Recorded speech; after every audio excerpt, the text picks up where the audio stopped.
오늘 함께 나눌 말씀의 제목은 좋은 것 그리고 유익한 것입니다.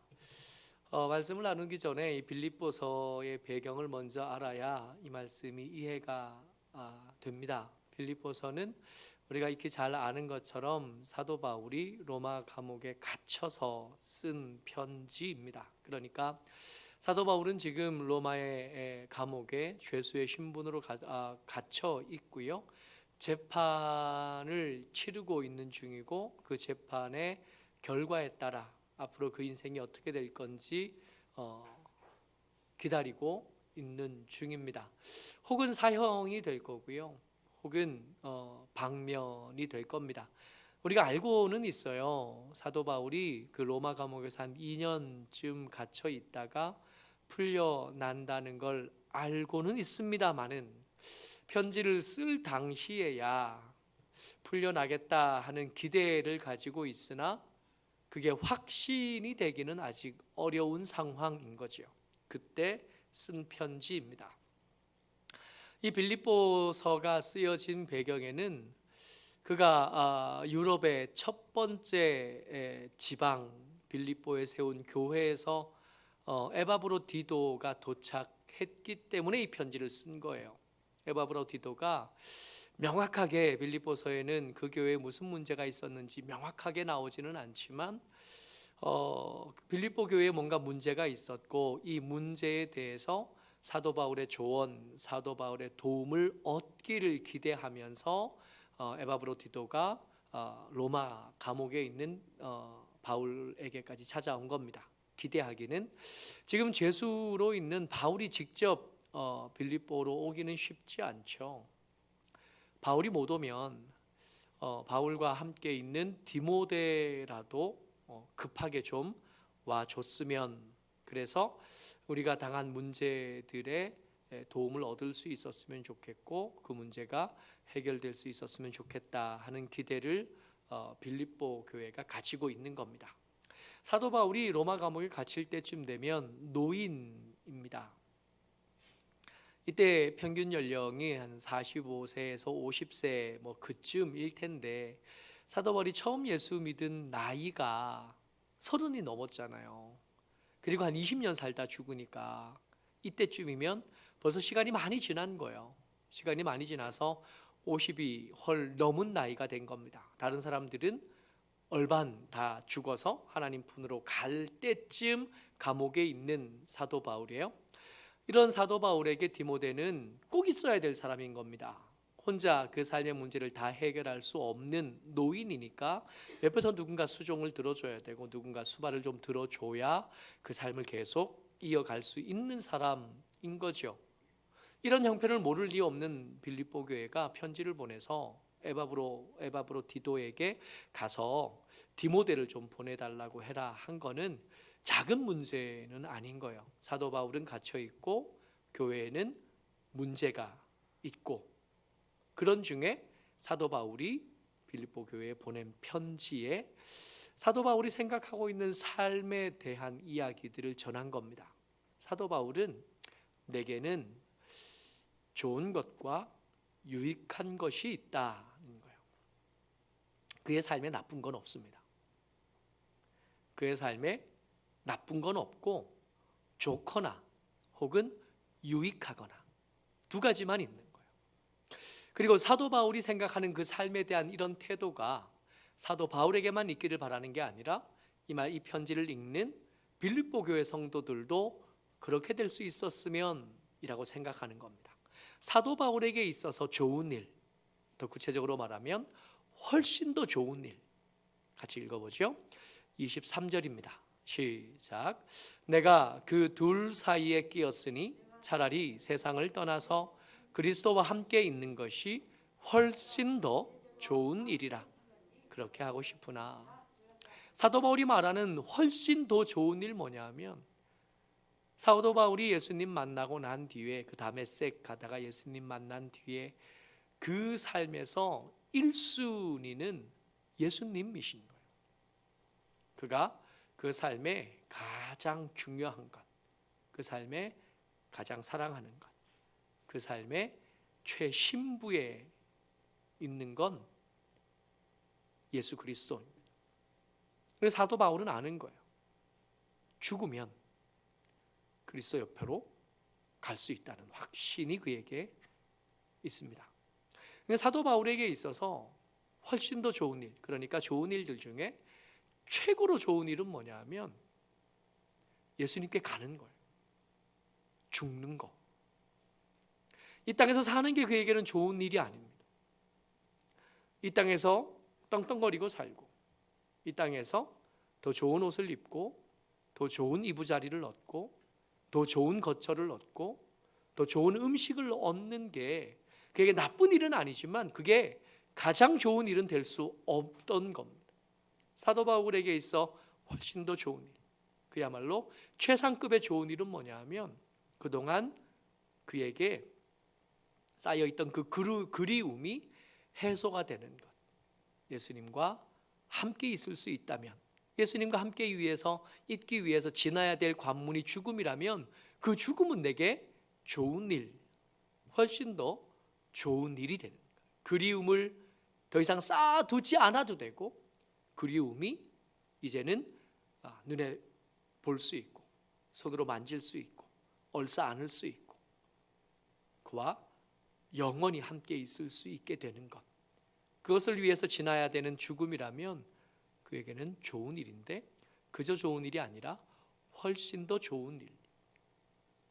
사도 바울에게 훨씬 더 좋은 일은 죽는 겁니다. 사도 바울에게 또 한 가지는 유익한 일이 있어요. 이 둘 사이에 끼었다 그랬는데 그 둘 사이 중에 하나는 죽는 것, 또 하나는 유익한 일인데, 이 유익한 일은 뭐냐 하면 1장 24절이요. 같이요, 시작. 내가 육신으로 있는 것이 너희를 위하여 더 유익하리라. 사도 바울은 여러 곳의 교회를 개척한 뒤에 사도 바울의 조언을 필요로 하는 사람이 있다는 걸 압니다. 그래서 할 수만 있으면 그들에게 글 한 줄이라도 더 써주고 싶고, 그들과 한 시간이라도 더 있어주고 싶고, 그들의 이야기를 들어주고 싶고, 그들을 위해서 기도해 줄 수 있고, 그들과 같이 있어서 그 삶을 조금 더 누리는 것이 괜찮다고 생각해요. 왜 괜찮으냐 하면 저들에게 유익하니까. 내게 주신 사명, 내게 맡기신 일들을 더 계속 이어갈 수 있는 기회가 되는 거예요. 내게는 좋은 일이 아니에요. 사도 바울은 그걸 좋은 일이라고 생각하지 않습니다. 이 땅에서 더 오래 사는 것이 그에겐 좋은 일이 아닌데, 좋은 일은 아니지만 도움을 필요로 하는 사람들에게 유익한 일은 되는 겁니다. 그래서 그에게는 좋은 일 반대편에 뭐가 있냐면 유익한 일이 있습니다. 이 유익한 일이 우리에게는 깨끗할 기회가 되기도 해요. 우리가 고난이라고 부르는 그런 것들 말입니다. 우리의 삶에 때때로 만나는 슬픈 일들, 우리가 삶에 때때로 만나는 아프고 힘들고 어려운 일들 말이에요. 그런 일들이 우리에게 우리가 깨끗해지고 그동안 뒤틀리고 어긋나 있던 삶이 그 슬픈 일을 겪으면서 반듯해지고, 그 슬픈 일을 겪으면서 깨끗해지고 온전해지는 방향으로 나아가게 되는 거예요. 언젠가 이 얘기를 꼭 하고 싶었는데 오늘 결론이 나와서 말씀드릴 수 있게 됐어요. 우리 시면 집사 아들 다온이가 말이 유독 늦었었습니다. 그래서 말이 늦은 다온이를 보면서 다온이 엄마 아빠 그리고 이걸 알게 된 사람들이 다온이를 위해서 기도를 많이 했어요. 자폐의 증상이 다온이에게 있었거든요. 그래서 어떻게 하면 되는지에 대해 고민도 많고 기도도 많이 했었는데, 이 자폐에게 검사할 수 있는 나이가 돼서 검사를 하고 싶어서 병원들에 이렇게 수소문을 했더니 자폐 검사를 하는데요. 여러분, 우리나라 병원들이 되게 수준 높은 병원이잖아요. 근데 아이의 자폐를 검사할 수 있는 병원이 여러분 생각보다 없더만요. 예약을 해놨는데 늦으면 3년, 4년 기다려야 된대요. 지금 예약을 해도 검사할 수 있는데 걸리는 시간이 3년, 4년. 우리가 아는 그 대학병원들이 말입니다. 아니 지금 이제 3살 지금쯤 검사를 해서 뭔가 치료를 받든지 뭔가 대책을 세워야 되는데 지금 예약을 해서 7살, 8살 돼서 검사를 하면 그게 무슨 도움이 되겠는가 말이에요. 그러다가 대동병원만 지지난주에 검사 날짜를 잡아줘서 대동병원에서 검사를 한 거예요.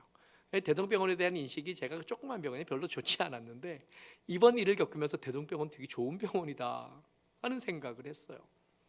검사를 했습니다. 검사를 하면서 이 성혜민 집사가 이 다운이를 데리고 검사하러 가고 오는 중에 이 다운이 사진, 지하철 기다리는 사진을 찍어서 인스타그램에 이렇게 올린 글을 봤어요. 늦게 배우고 뭐 하나 배우는데도 시간이 오래 걸리는 이 다운이를 보면서 조바심도 나고 슬프기도 하고 아프기도 했을 이 젊은 아직 어린 엄마가 그 긴 글 말미에 그럼에도 불구하고 다운이가 자라갑니다. 다운이 덕분에 나는 더 낮아지고 더 반듯해집니다 하고 써놓은 거예요. 우리에게 슬픈 일들이 우리를 반듯하게 만듭니다. 우리에게 어려운 일들이 우리를 깨끗하게 만듭니다. 검사 결과가 오늘 나왔거든요. 자폐는 아니고 인지하는 능력은 오히려 뛰어난데 언어만 조금 늦을 뿐이라는 거예요. 이렇게 검사 결과가 나오기를 계속해서 기도했거든요. 말이 느린 아이들이 있잖아요. 우리 아이가 이빨이 늦게 났거든요. 그것 때문에 치과도 열심히 찾아다니고 해봤었는데 지금 문제 없는 것처럼, 그죠? 괜찮은 정상적으로 잘 자라고 있는데 다만 언어 능력만 조금 언어 지연이라고 좀 늦게 말을 배우는 아이일 뿐이다. 그러고 그 결과를 오늘 받아든 겁니다. 우리에게 슬픈 일, 어려운 일, 아픈 일이 있는 게 아니라 유익한 일들이 있는 겁니다.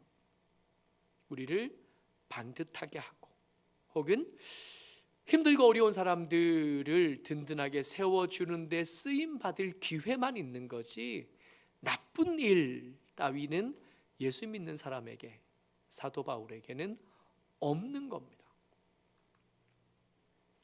훨씬 더 좋은 일과 유익한 일들이 있죠. 나쁜 일과 더 나쁜 일들 중에 하나를 선택하라는 게 아닙니다. 나쁜 일과 좋은 일 중에 하나를 선택하라는 게 아니라 훨씬 더 좋은 일과 유익한 일들 중에 하나를 선택하면 되는 겁니다. 사도 바울이 이런 이야기들을 하면서 여러분들과 제게 이 편지를 읽는 성도들에게 당부하는 말이 1장 27절에 나와요. 전반부만 제가 써놨는데 같이 읽지요. 시작. 오직 너희는 그리스도의 복음에 합당하게 생활하라. 아무렇게나 사는 사람들이 누리는 특권은 아니고요. 내 마음 가는 대로, 내 충동이 일어나는 대로 사는 사람들은 감히 그 지고한 삶의 수준엔 도착할 수 없습니다. 그리스도의 복음에 합당하게 사는 사람들이 누리는 특혜가 뭐냐 하면 훨씬 좋은 일과 유익한 일 그 사이에 살아갈 수 있게 되는 겁니다. 그러면 우리 가운데 있는 그 슬픈 일들은 도대체 어떻게 봐야 됩니까? 29절 말씀이요. 시작. 그리스도를 위하여 너희에게 은혜를 주신 것은 다만 그를 믿을 뿐 아니라 또한 그를 위하여 고난도 받게 하려 하심이라. 하나님께서 우리가 고난받는 모습, 그렇게 빡빡히고 힘들고하고 힘들어하고 어려워하는 모습을 보면서 쾌감을 느끼는 그런 이상한 하나님이 아니시라는 거예요. 그 고난에는 분명히 이유가 있을 거고 그 고난은 우리를 깨끗하게 하고 우리를 든든하게 세워가는 좋은 도구요, 훌륭한 기회로 삼으실 것을 믿을 수 있겠는 거죠. 아멘. 이 조심스럽게 나옵니다. 아멘은 안 되고요. 이 고난이 없는 삶을 살았으면 좋겠고 시험이 없는 삶을 살았으면 좋겠다 싶은데, 근데 성경을 찾아보니까 이 고난에 대한 이야기가 한두 번 나누어진 게 아니에요. 얼마 전까지 우리가 욥기를 읽어왔잖아요. 그 이해할 수 없는 고난에 대한 이야기를 1장부터 42장까지 계속 읽어오면서 힘들어했던, 얼마 전까지 우리 그랬거든요. 근데 그런 삶이 비단 욥뿐만 아니라 이 땅에 살았던 믿음의 선배들에게, 믿음으로 살았던, 먼저 살았던 삶들에 계속해서 발견된다는 겁니다. 히브리서 11장은 믿음의 영웅들의 이야기가 이렇게 대장정으로 이렇게 쭉 쓰여져 있잖아요. 그 믿음의 영웅들의 이름이 하나하나 언급되다가 그 이름이 끝나자마자 무슨 말씀을 하시냐면 13절이요. 히브리서 11장 13절이요. 같이요. 14절까지 같이 읽습니다. 시작. 이 사람들은 다 믿음을 따라 죽었으며 약속을 받지 못하였으되 그것을 멀리서 보고 환영하며 또 땅에서는 외국인과 나그네임을 증언하였으니 그들이 이같이 말하는 것은 자기들이 본향을 찾는 자임을 나타냄이라. 우리에게만 특별히 요구하시는 삶이 아니었던 거예요. 믿음으로 살았던 믿음의 영웅들은 다 그렇게 살았던 겁니다. 이 땅에서는 자기가 외국인과 나그네였던 걸 알았던 겁니다. 우리는 약속이라도 분명하지, 그들에게는 약속도 희미하던 때에 멀리서 보고 그것들을 바라보며 희미한 길을 걸어갔던 거예요. 난이도가 어마어마하게 차이가 나는 거예요.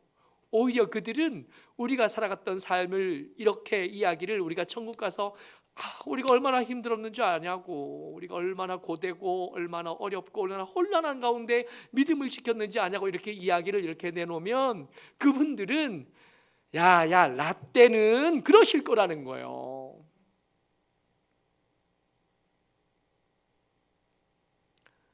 훨씬 더 난이도가 높은 때에 믿음을 지켰던 사람들, 고난이 그때나 지금이나 맹 있었는데 우리는 확실한 약속이라도 있지, 그들은 그런 것도 없이 희미한 것들 붙잡고 하루하루 버텨내면서 거기까지 도착하셨던 분들이라는 겁니다. 그러면서 우리에게 말씀하시는 거죠. 살아보라고, 살아내라고. 고난에 지지 말고, 그거 나쁜 거라고 받아들이지 말고, 그거 유익한 일이라 아멘 하고, 이 일로 내가 더 깨끗해지겠지, 이 일로 내가 더 반듯해지겠지, 그러다가 콱 죽으면 그게 훨씬 더 좋은 일이 되겠지. 그러니 깜깜하다 그러지 말고, 막막하다 그러지 말고 살아내라고. 2023년의 마지막 수요 예배입니다. 2024년이 이제 주일 예배 드리면서 송구영신 예배로 이어지게 될 텐데, 2024년이 된다고 해서 뭐 특별하겠어요? 맨 그렇겠지. 맨 그 사람들하고 살잖아요. 갑자기 2024년 되면 여기까지 이제 받고 이제 다음부터는 받고 다른 사람들하고 삽시다. 그거 안 될 거 아니에요. 맨 그 이들과 맨 우리들과 함께 그냥 살겠죠. 달라질 건 사실은 별로 없는 거죠. 달력만 바꿨지 맨 그 사람들이고 그 일들이고 그 삶이지. 막막하다 그러지 말고, 우리에게 주어진 시간들은 훨씬 더 좋은 일과 유익한 일, 그 둘 중에 하나만 있는 겁니다. 유익한 일인 줄 알고 믿음으로 버텨내다가, 그러다가 영 못 버텨서 콱 죽으면 그게 훨씬 더 좋은 일이 되는 그런 삶으로 이제까지 살아왔고요. 또 다가오는 2024년도 그렇게 살아내시기를, 그렇게 함께 살아내기를 주의 이름으로 축복합니다. 아멘.